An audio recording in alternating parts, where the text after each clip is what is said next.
O Dia Mundial do Rim foi instituído com o objetivo de informar a população sobre as doenças renais, com foco na prevenção e na incorporação de práticas saudáveis. A Sociedade Brasileira de Nefrologia colocou como foco esse ano a dosagem da creatinina, que é um exame para detectar a função renal, se há alteração da função renal.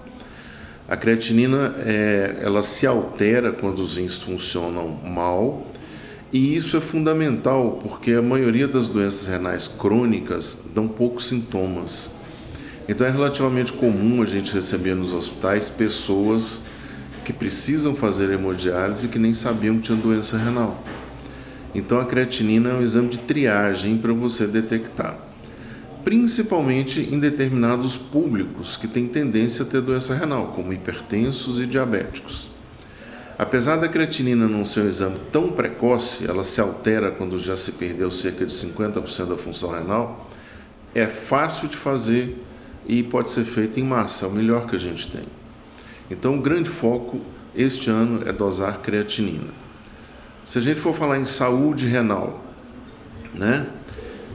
os diabéticos e hipertensos precisam manter a pressão bem controlada, o diabetes bem controlado, consultas regulares com seus médicos de referência, mesmo que não haja doença renal, porque eles costumam vigiar isso.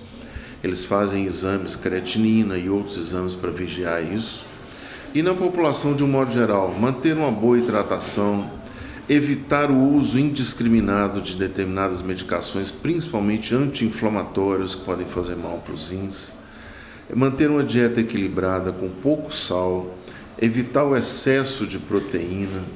Então, todos esses cuidados ajudam a preservar os rins. Algumas doenças renais vão dar um sintoma maior. Se a pessoa tem uma doença glomerular, que é uma coisa muito específica, difícil de explicar, é uma inflamação dos rins, ela pode cursar com um edema. Então, se começar a edemaciar, a inchar, principalmente olhos, tornozelo, é bom dar uma checada nos rins. Se a pessoa começar a ter um quadro de anemia, que não sabe de onde vem, é bom dosar uma creatinina, porque a doença renal induz a anemia. O rim é o órgão que produz um hormônio chamado eritropoetina, que é o responsável por estimular a produção de sangue. Então a anemia acompanha a doença renal. Então algumas coisas muito discretas vão mostrar que você pode ter alguma doença renal. Agora, não tem doença renal sem motivo, sem causa. Doença renal não cai do céu. Toda alteração de função renal tem que ter um motivo. Os dois principais motivos eu já falei, hipertensão e diabetes.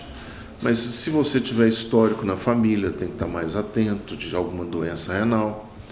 Se no exame de urina aparecer algum sangue, tem que ser investigado, sangue ou proteína. Não dá para ficar postergando, tem que ir ao nefrologista para avaliar se isso tem alguma importância. Para o GR News TV, Júlia Mendonça.